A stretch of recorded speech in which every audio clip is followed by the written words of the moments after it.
Tasmania show. Tasmania show. Tasmania show. Tasmania show. Tasmanian show. Tasmanian show. You already know what it is. Oh, yeah. Wagwan gang, back in this thing, and if you really gang, bang that like button. If you like the vibe, subscribe. If you don't have good energy, keep your ass inside. You're tuning into the Tasmania Show with Taz Tikoon, brought to you by Tazzy's Baddies, and today we talk about Memphis Bleek and Dame Dash. Shout out to Memphis Bleek, yo. Like, his just, man, like I said, I ran into Memphis Bleek at the Xfinity Live Center during the Beyonce concert. Great energy, super dope dude. Shout out to everything he's doing with the Roc-A-Fella podcast. Is super dope. Jay-Z talked about a couple of months ago that he said that for the rest of the year he was playing offense. Well, you already know Memphis Bleek, he playing offense too. So he got the Roc-A-Fella podcast, and he's been running around doing his press runs, and people are asking him about Dame. Now, you know Dame got a press, like Jay-Z did one interview with GQ. Bleek outside running around doing all the press and everything, but Dame got something to say all the time. So Bleek just recently went to Hot 97, shout out to Mornings with Mero, and they asked him basically about, yo, Dame, y'all know the Reasonable Doubt 30-year celebration just happened and everything. So this is Bleek basically talking about like what it would be like if him and Dame ever was able to come on this podcast. Joe? I want to. Dame just too reckless. Me and Dame will fight. Like, that's what I'm afraid of. It ain't like Jay he's stopping me or anything. It's that you're not just gonna say certain things in my face, and we just gonna have a friendly conversation like he, you, ha ha. And Dame could fight. Yeah. I ain't say I'm gonna fuck Dame up. It's gonna be a good fight. I might have to get a weapon. Like the fuck. Yeah, this nigga know how to fight. Only advantage, he just a little older. I might have to hit him with the little kick that stinky leg. How do you go back? Nah, I ain't gonna hold you. The way Bleek, his energy, his temperament, man, he funny. Very, very charismatic, very slick. Like, Bleek, he just great energy. Because even, like, he not with the shits. Like, I'm not saying that he's not with the shits, but even he's like, yo, I might have to hit his stinky leg. It's just, I think he's just like, yo, like, what I do appreciate is that he's saying, like, straight up, like, I will check that nigga. Like, we could fight. And there's so many people that would go back and forth with Dame, and it's almost like you can't let that slide. How crazy would it be? I'm telling y'all right now, I pray for all the interviews that Dame has done. Dame, Bleek is saying, if you could just keep it together, Mr. Chatty Patty, respect. Could Dame sit down on the Roc-A-Fella podcast? Do you know how fucking crazy that would be? I'm just calling it right now. I hope that we can get that. That will be dope, man. We need to see black men come together to bring that shit back full circle. 30 years, Reasonable Doubt, independent artistry. Man, like, you see Mace and Cam, like, people, like, shit, maybe even Jim and Cam. I don't know. Everybody don't always got to get along. But you can see that's the temperament that Bleek has. But when Dame talks about Bleek, it don't ever kind of seem like it come with the same respect. Like, he's not just Jay-Z's little mans or whatever's going on. So we're going to look at this clip of something that, you know, basically Dame has said about Bleek in the Volume 2. He was on the intro, and there was a rumor around that album that was Jay's final album. So it looked like Jay had it all laid out for him to blow up. I mean, I don't think Bleek wanted to take over. I don't think he had the ability to, you know. Like, you know, Jay was writing a lot of his rhymes. So if Jay retired, that meant he was out of business as well. You know what I'm saying? But that was just, like, Bleek, put it like this. I could understand Bleek's loyalty to Jay because he had Jay as a ghostwriter. So there's always been, like, I've always had to push Bleek to put an album out or, you know. I had no idea that Jay was writing for him. I probably shouldn't have said that, but he's been talking about me lately, so I didn't care. I didn't think it was a secret, but if he has the nerve to talk about my business, then I don't have a problem. You know, not to say like, I remember when I said it, I was like, I wonder if that was still a secret. I just thought everybody knew. But I felt like he was so comfortable saying that he must know, everybody must know, you know, because he was saying certain things like I had no motion or something. I couldn't believe he did that. He says things sometimes that bug me out. But again, you know, it's like I could tell when somebody's telling him to say stuff because I know Bleek. But this is also somebody that I saved. Like, he was getting robbed by his own people. They had his publishing, and I'm the one that wouldn't sign him until I got him accountants, I got him lawyers. Like, I think I did more than anybody for Bleek as far as making sure he got treated correctly. And you could revert back to hearing him say that because it's all I did that for all my artists. I made sure all their shit was right. So I ain't gonna hold you. It's a little weird because Dame, it's like he do be moving the goalposts. He's like, I'm not chatty patty tit for tat. That was tit for tat when you said that. When he said something about me, and it's like it seemed like he might take personal jabs. The one thing that I will say that I can think about, the thing that might help with the structure of Reasonable Doubt is the fearless. And I wasn't there obviously, but the fearlessness that Dame had back then, the bravado to just say, yo, fuck that, I'm gonna get that, like the muscle pause that he had to be in that space. You know, him talking about like you go from saying like, you know, you did everything for everybody, right? And I think that where Dame, just if I was to look at perspective, he probably had to bully and talk crazy to everybody at a time that it's like, yo, you're in the door, you don't need to talk like that no more. That's just my purview. Dame knocking down doors like, give me this for Bleek, give me this for this, beans, and you doing all this, and then people just like, it works. But then it's just like the hostile takeover doesn't have to work for that much longer. Like, yo, you've already been established. That's what it seems like. And I don't know.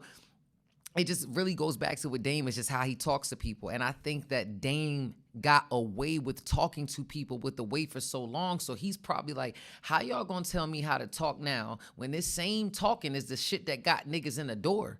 That might be Dame's psychology. It might not make any sense, but it might be his psychology. But even him talking about putting Bleek on, and even not too much on him, Bleek even validated that. Bleek said, yo, no, he really ran down on his management team to make sure his paperwork was right. So it's like it works for Dame in some way, but then if the Leor Cohen or a Kevin Lyles or somebody else comes in, I feel like it might just be a big misunderstanding. It also might be a bad mismanagement of money. Like, you can't talk to everybody any kind of way, especially when you get to a point where you start talking to Bleek a certain kind of way. When Bleek came with Jay-Z, that's like Jay-Z talking to Cameron kind of crazy. You're not gonna let that slide. You know what I'm saying? So we gonna get into this clip of Bleek basically talking about the time when Dame made sure that he was solid, rock solid. And Dame get our little internet spat. I don't feel good about talking about anybody I once called brother in a negative light. Right. This is how I like to talk about my brothers, right. The good things, the nice things, and the genuine things they did. I remember going up to the office and I'm telling Dame, yo, I just signed my management contract. I'm ready to go. Let's get this album going. And he like, you signed a management? Who your manager? I'm like, yo, my guys, you know, he like, let me see that contract. I gave him the contract. He called the lawyer right there on the spot. Are you insane?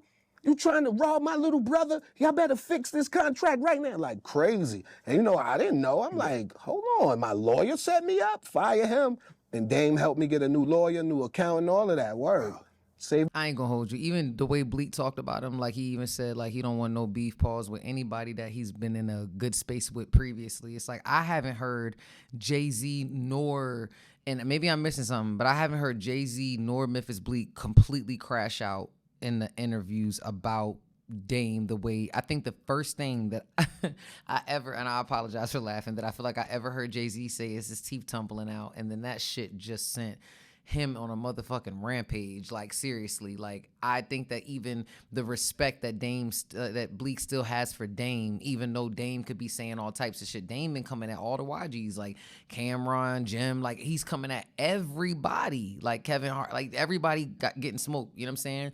But it's not just about Jay-Z, you know, there's Kanye as well. Kanye, man, like if not the second big, like Roc-A-Fella, Roc Nation. Like, I think Kanye came in when it was yeah, he was Roc-A-Fella chain, my bad, I'm tripping. But yeah, Kanye has said some crazy shit. My big brother is Big's brother. And then people will say that Kanye is mentally ill. Now, I'm not going to hold you. I've lost 5 friends to suicide. That's no joke. Mental health is real. You know what I'm saying? So you can't play like that. But there's been a lot of people that says that he's playing. Even Cameron. Cam would be like, I've heard Cam say, I don't know why he acting like that.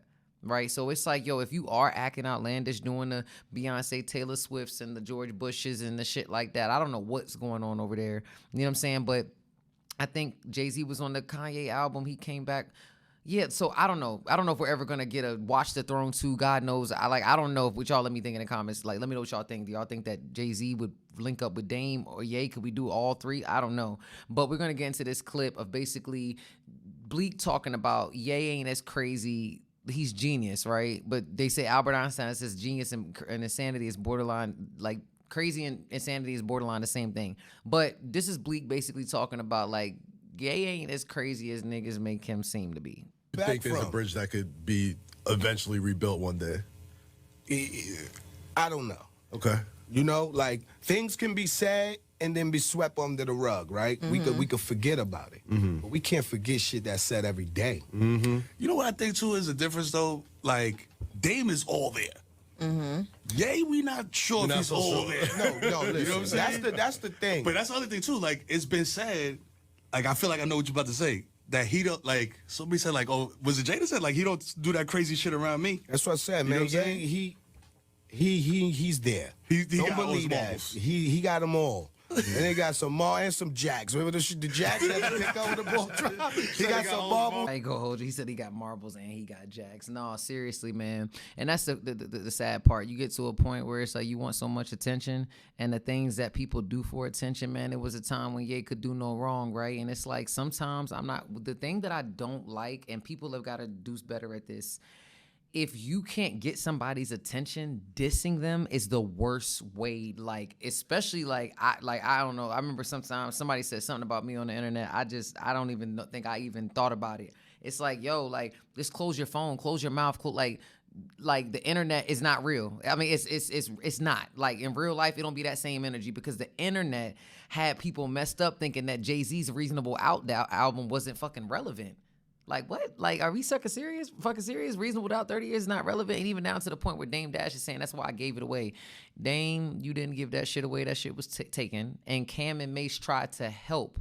Now, I'm not going to lie. What was irritating about hearing pieces of the story is hearing that, like, Drake wanted to cop it, NBA Youngboy. And then when Dame had the opportunity to partner with Cam and Mace, can y'all have imagined if Cam and Mace would have bought Dame's third of Roc-A-Fella when he had the opportunity, and how they could have probably bridged the whole thing together, but pride and ego cometh before the fall? Like, yo, like that don't make any sense. Like, I think that sometimes people do that shit because they just want to hear you say something, but it's just like, no, you publicly did that shit. You can publicly keep that shit to yourself. Like, we don't have to do that. And Kanye, for people to say that he's got it all, watching that documentary, you know what I'm saying? Car accidents, his mother passing, grief is real. But one thing that people can really say, and I could even say that for myself, my Nana passing away, 12323. Shout out to my Bumblebee. Miss you so much. Like staying still, being able to process your emotions. You know what I'm saying? So it's just like, just for healing energy. Maybe Kanye may not be mentally fucking ill, but maybe he's grieving, and grief shows up differently. So, you know what I'm saying? Whatever the case may be. But we're going to get into this last clip of Bleek talking more about Ye, his mental health, grief, and just if there's even a possibility of some type of reunion. He's smart and he knows what he's doing, man. And like certain times, it's just like in relationships. Like we all been in a relationship where you say shit just to trigger that person, to get a response, even though you don't mean it. Right. You just want that response, that acknowledgement. Like, you're not gonna ignore me, motherfucker. I'm gonna say this to you, like, and it could be that. You know, like I said, everybody mourn different. Right. The homie never sat down. He been running Non-stop. Crazy. So I don't judge anybody by their mishaps, man. Like, that's my thing. I'd rather wait till them two gentlemen see each other, speak to each other, whether it's an email, two-way text, a beep, before I make my assessment. I'm not gonna hold you. For him to say that gave a little hope. We probably would get a Ye reconciliation and Jay before a Dame. I don't know. Dame gonna have to go to the Rock Solid podcast and talk to Bleek just to probably be able to get to Jay. You know, but just to hearing the conversation, it's sad, man, watching all this beef pause with these black men on the internet. Like, whether it's money, whether it's clout, whether it's fame, and it's just like, I'm not gonna lie, like, with female rap doing what it's doing right now, shout out to the girlies. Niggas talk more than bitches these days. Like, that's what Drake said, man. It's a lot, no, you know, but just, I don't know, man. It would be really dope to see Dame on the Rock Solid podcast, to see Ye with Jay, you know what I'm saying, being able to be like, because at the end of the day, Jay was quiet, came back, cut his hair, did his whole 30-year anniversary, still being Jay, still doing his big fucking thing. I'm about to reread Decoded. Shout out to my pops. I remember when he put me onto the book Decoded, I was in London, and that's when I became like an extra super fan, man. So it's just amazing to see what's going on, and I love how Bleek is moving in the media space. So shout out to Bleek, his restaurant in Vegas, his bar, everything that he's got going on, Warehouse Music, his new single with Cool and Dre, all of that, Rock Nation, Roc-A-Fella, all of that good stuff. So if you really gang, bang that like button. And if you like the vibe, subscribe. If you don't have good energy, keep your ass inside. You're tuning into the Tasmania Show with Taz Tikoon, brought to you by Tazzy's Baddies. Let's go. Tikoon running up the score, Tazzy's baddies on the floor. And that ass is super fatty, call me Zaddy, throw some more. Super nasty, she a savage, slaughter fucker like a whore. Popping bottles, foreign models, Tikoon on the world tour. Shorty, what you bad for? Turn this to a hit-a-thon, damn. All your bitches bad, tell them they can come along.